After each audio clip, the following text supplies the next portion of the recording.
So lately, for about a year now, I've been thinking about making a wooden hay fork. When I was a little boy, my grandfather had a wooden hay fork in our barn, and I was always fascinated by it because I thought it was very interesting how that was made from one piece of wood, and it had a very nice balance. So last year, about a year ago, I started trying to figure out how to make a wooden hay fork. And eventually, I was successful. We made a lot of mistakes in the beginning, but eventually we were able to be successful in making this out of one piece of wood. So we've had several people that were interested in the process, so we're going to make a video and just kind of go through this process of how to make a wooden hay fork and bending it with steam and some of the trials and mistakes that we've had in the leading up to this. So hopefully this will be interesting enough for you to watch. So here is the blank piece of wood that we begin with to make our wooden fork. Just a piece of wood like 1 1/8 inch thick and 2 inches wide and about 5 feet long. Some of them are a little longer, some are a little less. But that's the blank that we start with. And then we prepare the blank for steaming. We cut some slots for the individual tines of the forks, and then we use a router and make this part round for the handle, and then we soak it for 2 weeks. This is the PVC tube that we put the wooden blank into to soak for 2 weeks. This is full of water. I have a cap on top, and I have a piece in there right now that's been soaking for about a week, and next week it will go to the steam box. Setup. This wooden box here on the bottom is made, it's lined with aluminum foil so it doesn't soak up too much water.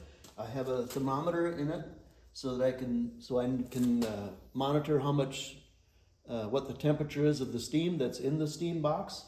It opens at one end and my blank goes in there.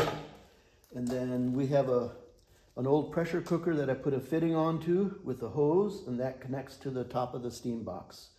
And it is heated by a turkey fryer burner, and that's powered by propane.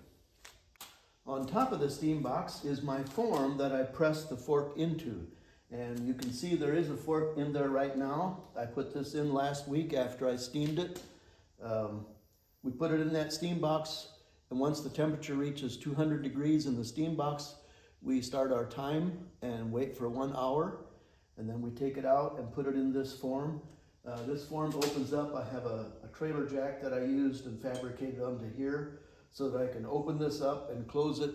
And that needs to be done pretty quickly. So when the fork comes out of the steam box and into the form, we want to get it pressed down into the form as quickly as possible. So by using all this, I can usually get that done within about 2 minutes before it starts to lose too much heat and is still very flexible. And then once it comes out of the form after 2 weeks, then there's still some finishing work to do.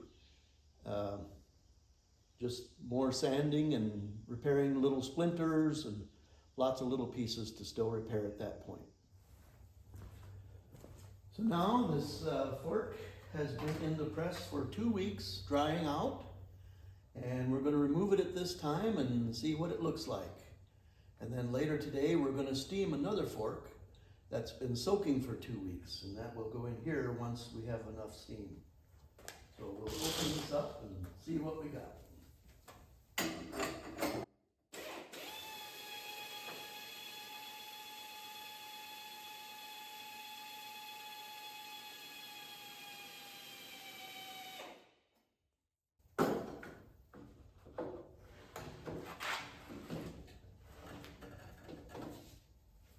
So here's our fork. It actually looks really good. Got a couple little splinters that I can repair, and then it'll just be finishing and sanding and making it look really nice. So I'm happy with that. That's great. And here's the blank that's been soaking for 2 weeks. As you can see, it's good and wet. So we will put that in the steam box. We've already got our burner going. We'll have to wait a few minutes until it gets up to temperature before we start our time. Once it gets up to 200 degrees, then we will wait 1 hour before we take it out of the steam box and put it in the press.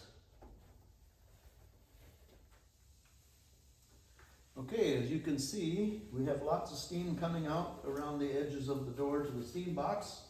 Our hour is up, so we are taking this out and putting it in the form and pressing it down.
And now we leave it in there for a week, for 2 weeks, and let it dry out.